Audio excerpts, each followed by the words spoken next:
The Astral is a ventilator used here at Bethany Children's Health Center. The Astral's display is a touchscreen. From this screen, you can begin ventilation, put the Astral in standby, view alarms, monitor returned patient settings, and much more. The green power button turns the ventilator on and off. Do not turn off the vent for baths in this way. We will discuss how to put the Astral in standby mode later in this video. This is the power cord. To disconnect the power cord, hold the power cord housing and gently pull the connector from the device. The power cord is equipped with a push-pull locking connector. Do not twist the housing or pull on the cord.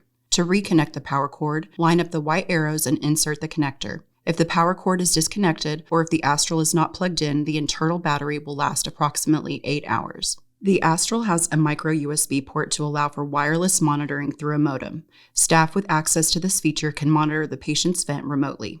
For patients who have a private room, an alarm cable is needed to notify the nurse's station if the ventilator is alarming. The remote alarm cable attaches from the vent to the wall. To remove the alarm cable from the Astral, hold the plastic housing and pull. Do not pull on the cord. The oxygen inlet has a removable white connector to attach oxygen tubing. The Astral is capable of delivering up to 30 liters of oxygen. The green high-flow tubing is not required to deliver high amounts of oxygen with the Astral. This is the air inlet. Please do not cover or block as it may cause the Astral to overheat. Centered below the display screen is the silence reset button. Pressing the silence reset button will silence the ventilator for 2 minutes. The button will flash indicating the ventilator is silenced and will continue to flash for 2 minutes or until the ventilator is unsilenced. To unsilence the ventilator, press the silence reset button while it is flashing. The Astral is no longer silenced if the silence reset button light is off. If the silence reset button has a steady light, an alarm is actively occurring. Below the silence reset button is the alarm bar. If an alarm is occurring, the alarm bar will light up red or yellow based on the priority of the alarm. A flashing red alarm is the highest priority. Flashing yellow is moderate, and lowest priority is solid yellow. If there is an active alarm, the type of alarm and priority color will flash in the information bar. Once resolved, the alarm type will be shown in the information bar, and the color of priority is displayed as a border around the text. If multiple alarms have occurred, the highest priority alarm will be what is displayed. Always respond to every alarm no matter the priority. Assess your patient first and then troubleshoot the alarm. If you are unable to easily determine the cause of the alarm and your patient has a change in vital signs or status, bag the patient and call a respiratory therapist to come assess the patient and the vent. High priority alarms, such as the circuit disconnect, will audibly alarm as well as flash until resolved. If the Astral is silenced, no audible alarm will be heard. However, the alarm bar will continue to flash until the alarm is resolved. Only RNs, LPNs, respiratory therapists, and providers are allowed to silence the ventilator. Do not leave the patient while the ventilator is silenced. To the right of the silence reset button is the therapy indicator. The therapy indicator will flash a blue light if the Astral is in use. If the light is solid green, it is in standby. At the top right of the display screen is a screen lock button. When the screen is locked, you are unable to access the ventilator interface. To lock the screen, press the icon and it will light up orange. To unlock, touch anywhere on the screen and follow the prompts. The vent should be locked at all times and will automatically lock after 2 minutes of inactivity. To view a patient's return settings, press the monitor button on the right side of the display screen. On the left side of the display screen, select the monitoring button to view the patient's respiratory rate, tidal volumes, FiO2, and much more.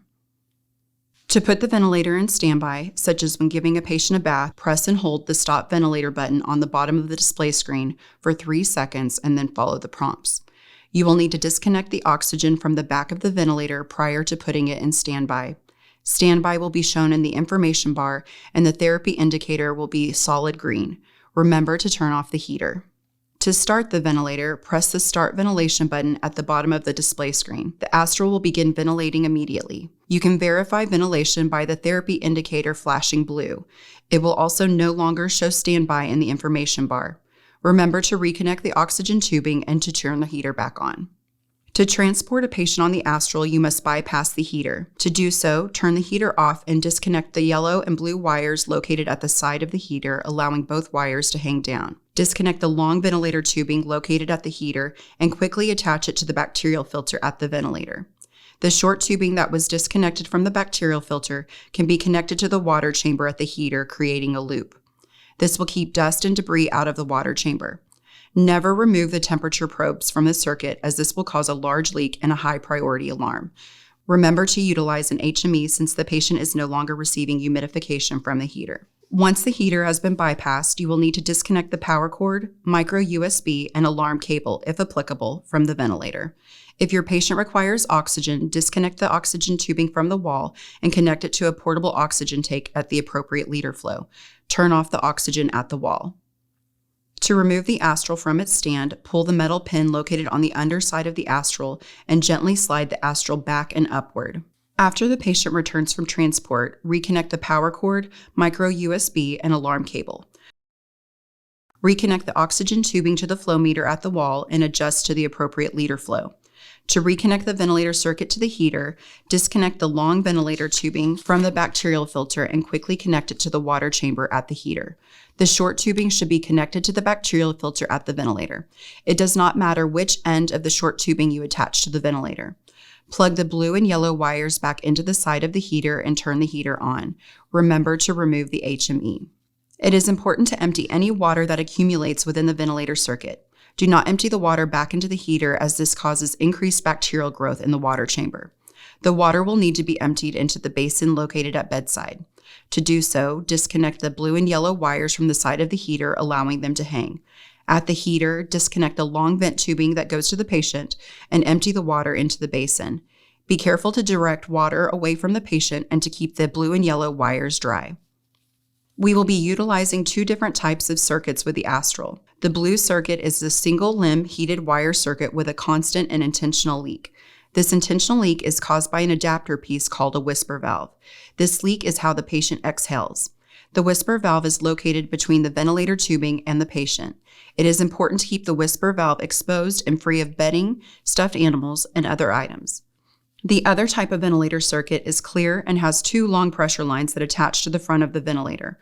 If these lines become disconnected, a high priority alarm will activate. This circuit does not have a whisper valve, so you should never feel a leak. With this type of circuit, it is important to keep the tubing upright so no condensation will get into the pressure lines. All ventilators should be plugged into the red outlets. The red outlets are connected to a generator and ensure the ventilators continue to stay on during a power outage. Please remember that only the provider and the respiratory therapist are able to make changes to the patient's settings.